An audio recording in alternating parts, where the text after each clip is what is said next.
El presidente del país más beneficiado por el capitalismo se inventa un castigo colectivo a la economía global porque el dinero que les llega no le parece suficiente. De China a España, de un coche a un móvil, del vino a la papilla de un bebé. Soy Juan Luis Sánchez. Hoy en Un Tema al Día, la tabla de los aranceles, claves de la guerra comercial de Trump.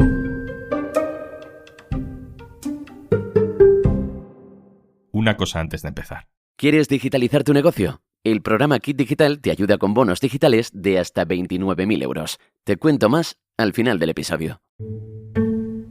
Pongamos el ejemplo de una botella de vino español. Un supermercado de Estados Unidos que quiera vender esa botella a sus clientes allí en Estados Unidos, la tiene que comprar a una empresa de España. La tiene que importar. Digamos que hasta ahora ese supermercado por esa botella pagaba 10 euros. Pero ahora, a cada botella que se importe, a cada botella que cruce la frontera, Estados Unidos le va a poner un impuesto extra. En vez de comprarla a 10, con el impuesto sumado, el supermercado americano va a tener que pagar 12. Ese impuesto extra es un arancel. Un arancel se puede poner para proteger y favorecer la industria local. En el caso de nuestro ejemplo, pues para que los supermercados dejen de importar vino español y ofrezcan vino de California, que como no paga aranceles, sale más rentable. Pero cuando un gobierno sube aranceles a todo el mundo, y no lo hace para proteger industrias locales, sino para castigar a los gobiernos, a los consumidores, a las empresas de otros países, a eso le podemos llamar guerra comercial, aunque Trump prefiere llamarlo Día de la Liberación. My fellow Americans, this is Liberation Day. Waiting for a long time. Donald Trump ha presentado al mundo su nueva tabla de aranceles, país por país. Una tabla para controlarlos a todos, una gran patada al orden económico y comercial. Daniel Yebra, hola. Hola, muy buenas. Dani Yebra es mi compañero del diario.es, periodista económico. Dani, tenemos muchas dudas de lo que implica esta subida masiva de aranceles en Estados Unidos, que Trump ha presentado además como un momento histórico para su país. Primero, mirando esa lista de lo que le va a cobrar a los productos de cada país que entren por la frontera, vemos muchísimas diferencias, ¿no? A los países de la Unión Europea les pone un 20% de recargo. A los productos chinos un 54% de recargo. O sea, un móvil chino que costara, por ejemplo, 340 euros la semana que viene va a costar 523 euros, ¿no? ¿Por qué esas cifras y no otras? ¿Cómo se supone que ha calculado la Casa Blanca lo que deben pagar los productos de cada país si quieren venderse en Estados Unidos? Pues estos aranceles que ha puesto Estados Unidos al resto de países, a los países de todo el mundo, se han basado en la lógica de castigar a los países que tienen déficit comercial con Estados Unidos. Es decir, países que le venden más a Estados Unidos de lo que le compran. Esa es la lógica de la fórmula y el cálculo que ha hecho Estados Unidos para diseñar esos aranceles. Esa fórmula, los expertos la han denominado como arbitraria, injustificada. No cabe en la lógica de la teoría económica porque es un tanto burda. Lo que hace es, coge ese déficit comercial, que es un diferencial negativo entre importaciones y exportaciones, lo divide de nuevo entre las importaciones, sale una cifra que sería el arancel y ese arancel lo divide de nuevo entre dos porque dicen que son benévolos. Es decir, insistiendo en la retórica de que están ajustando cuentas o están castigando una situación injusta que sufre Estados Unidos en el comercio internacional. Este sistema produce casos llamativos, porque que Vietnam tenga aranceles muy altos, no entiendo muy bien qué significa, ¿no? Que Estados Unidos se está quejando de que Vietnam compra pocos productos americanos. Es lógico, ¿no? Es un país pequeño, tiene una economía débil. Esa es la lógica. Los países que le venden mucho más a Estados Unidos de lo que le compran sufren los mayores aranceles. Son represaliados por esta política de Donald Trump. Nuestro ministro de Economía, Carlos Cuerpo, ha puesto un ejemplo. Lesoto, un país muy pequeño, africano, que es pobre, que solo le vende diamantes a Estados Unidos y no le compra nada, absolutamente nada a Estados Unidos, porque es un país pobre, entre otras cosas. Pues claro, como tiene un déficit comercial muy grande, según la fórmula, debe tener el mayor arancel entre todos los países del mundo. Este arancel se lo dividen entre dos, se queda en el 50% y bueno, pues Lesoto sufre estas consecuencias. Se da otro caso. Los países con los que Estados Unidos tiene superávit comercial, es decir, a los que sí vende más de lo que le compra, a estos países les pone a todos un mínimo del 10%. Como con la fórmula no sale ningún arancel, a estos les pone un mínimo a todos del 10%. Cosa que los expertos también ponen como ejemplo de lo burdo o lo absurdo que es el propio cálculo. Dices 10%, la Unión Europea no es 10, es 20%. España, por tanto, es 20% de recargo por nuestros productos que se quieran vender allí. Hemos escuchado a Trump estas semanas decir que, bueno, como Europa cobra el IVA a los productos americanos, pues es el 20%. Bueno, todo esto sabemos que tiene poco de técnico, mucho de político, pero técnicamente no se sostiene mucho esta mezcla, ¿no? En el caso de la Unión Europea nos trata en conjunto, por lo tanto, España en este caso saldría perdiendo. Estados Unidos no tiene déficit comercial con España. Nosotros entraríamos dentro de esos países que estaría represaliado con el mínimo del 10%, según la fórmula de Estados Unidos, pero como nos trata como un conjunto, vamos a sufrir un arancel del 20%. Aquí hay casos como Alemania o Italia que, si fueran tratados individualmente, tendrían aranceles más altos, cercanos al 30% o incluso superiores. Aquí hay como dos visiones de los expertos. Una que viene señalando desde hace meses, desde que en campaña electoral ya Donald Trump habló de este tipo de represalias comerciales, de que en realidad Estados Unidos está dando una patada al sistema de globalización, al sistema comercial mundial, del que se ha beneficiado durante décadas. Eso por una parte. Luego hay otra visión que quizá este sistema de aranceles o esta fórmula de calcular los aranceles forma parte de una forma de hacer política que tiene que ver con utilizar la política comercial para intervenir o para intimidar en otro tipo de negociaciones, ya sean relacionadas con la geopolítica, con la defensa, con la inmigración, que sobre todo se ha visto descaradamente en los casos de Canadá y México. Dani, ahora vuelvo contigo. Vamos a hablar de cómo afecta esto a trabajadores, productos, industrias muy concretas en todo el mundo, también en España. Un caso especial, muy especial, es el de los coches. Serafí del Arco, hola. Hola, ¿qué tal?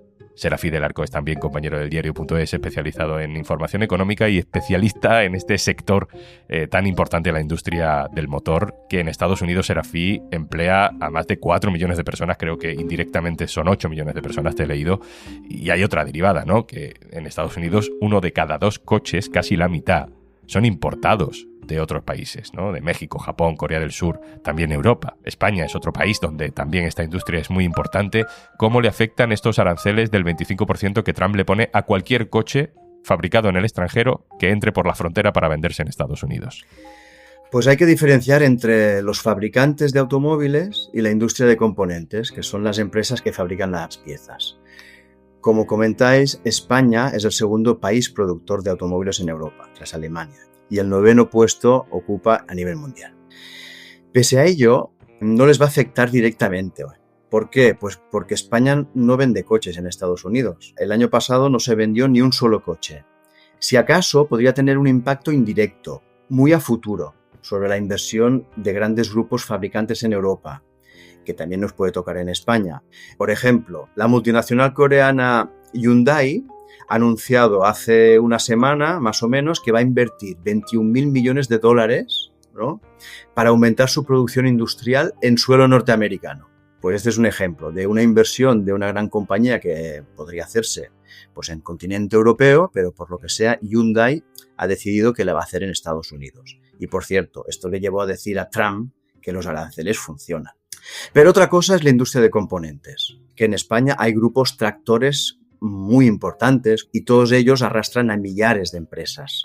Estos temen un mayor impacto, tanto por las exportaciones directas desde España allí, pero también a vehículos con componentes españoles, pero producidos en Alemania, en Francia o en México. Según la patronal, Estados Unidos es el 8º socio comercial de este sector y nos jugamos una facturación de algo más de 1.000 millones de euros. Pero el principal destino de toda esta fabricación de componentes es la Unión Europea, con el 65%, y especialmente Alemania y Francia. De ahí que el sector de componentes esté preocupado. Quizá en otros países de la Unión Europea, Serafí, Alemania, Italia, ahí sí que lo van a notar más, ¿no? Pues sí, porque la Unión Europea destina a aproximadamente un 16% de todos los coches que fabrica van al mercado de Estados Unidos. Y Estados Unidos es el principal destino por valor económico. Se calcula que de cada 4 euros que genera la industria del automóvil, 1 se vende en Estados Unidos. Por lo tanto, sí que esta medida tendrá un impacto significativo en determinados países y especialmente en Alemania, como comentas.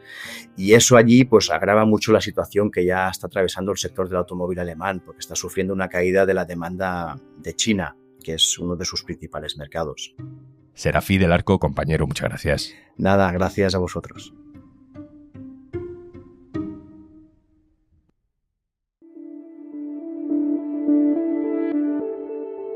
Vayamos al ejemplo con el que comenzamos este episodio, el vino.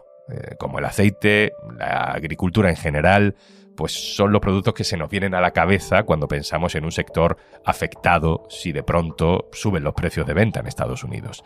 Vamos a Castilla-La Mancha, allí está casi la mitad del total de superficie de viñedo en España. Le he pedido una nota de voz a Pilar Virtudes, compañera del diario.es allí. Hola, Juanlu. Castilla-La Mancha exporta anualmente entre 12 y 13 millones de hectolitros de vino. De estos, solo un 5% va al mercado estadounidense. Cooperativas Agroalimentarias, que es la gran potencia exportadora de vino de la región, considera que el impacto directo va a ser bajo. Sin embargo, el impacto indirecto consideran que puede ser muy alto, debido a que Castilla-La Mancha está especializada en la producción de graneles y productos base para la elaboración de otros vinos o licores de otros productos finales. Y esta producción de productos base va normalmente a otros países europeos, a Italia, Francia, Alemania, que elaboran sus vinos y sus licores y que también exportan a Estados Unidos. Por ello, en este caso puede ser muy alto. Sin embargo, luego tenemos otro segmento que son las bodegas pequeñas y medianas que tienen una parte de su producción dedicada a exportar al mercado americano, que en algunos casos puede llegar al 30, al 40%. Ellas sí están preocupadas, aunque también sienten cierto alivio porque había una incertidumbre pensando que los aranceles iban a estar en torno al 200% y eso hacía que se cerrase completamente el mercado de Estados Unidos. Dani Yebra, vuelvo contigo. Está claro que, en nuestro caso, el gran perjudicado es el campo, ¿no? ¿O no? En España los sectores más expuestos están relacionados con la agricultura. Efectivamente, sus exportaciones se encarecen, son menos competitivas, con lo cual tienen dificultades para venderle a uno de sus grandes compradores. Pero esto siempre que se habla se hace en términos macro, en términos agregados.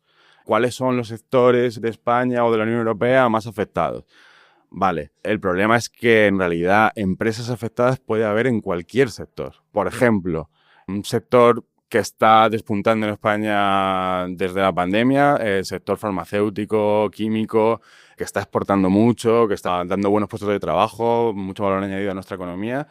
Pongamos un ejemplo de una empresa de este sector que hace papillas de nutrición y que le vende un 70% de sus productos a Estados Unidos. Estos productos se encarecen automáticamente a partir de ahora un 20%. Va a tener problemas para colocar esos productos a sus anteriores clientes.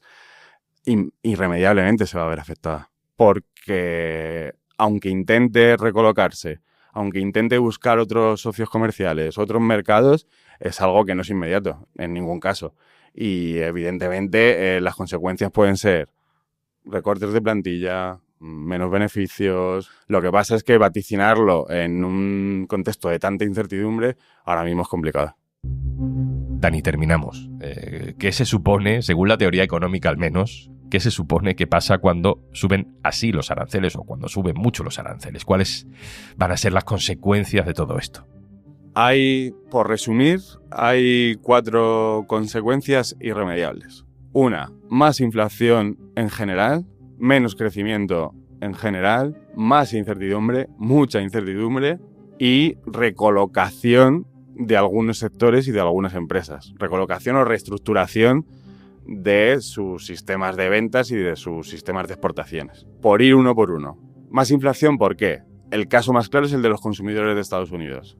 Si a partir de ahora Estados Unidos compra más caro fuera, esos precios más caros se van a repercutir en alguna medida Veremos cómo adaptan sus márgenes las empresas, pero en alguna medida van a acabar repercutidos y sabemos que se suelen trasladar los mayores costes a los precios de consumo, así que esos precios se van a trasladar al consumidor de Estados Unidos. Pero es que si la Unión Europea, por llevarlo a nuestro caso, responde con más aranceles o con otras medidas de represalia, pues nos pasará lo mismo a los consumidores de la Unión Europea y de España en nuestro caso.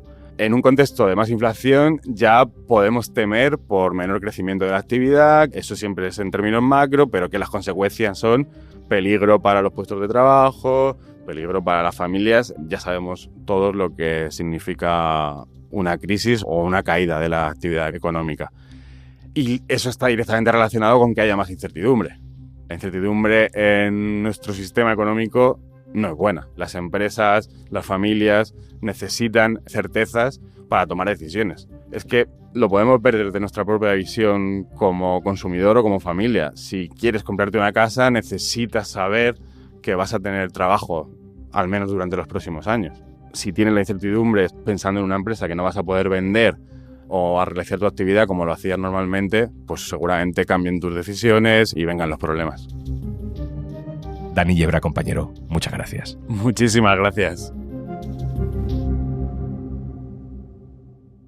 Y antes de marcharnos... La ayuda de Kit Digital te permite acceder a un amplio catálogo de soluciones digitales con las que podrás mejorar la gestión de procesos, fortalecer tu presencia online, mejorar la ciberseguridad de tu negocio o incluso empezar a usar herramientas con inteligencia artificial si eres mediana empresa.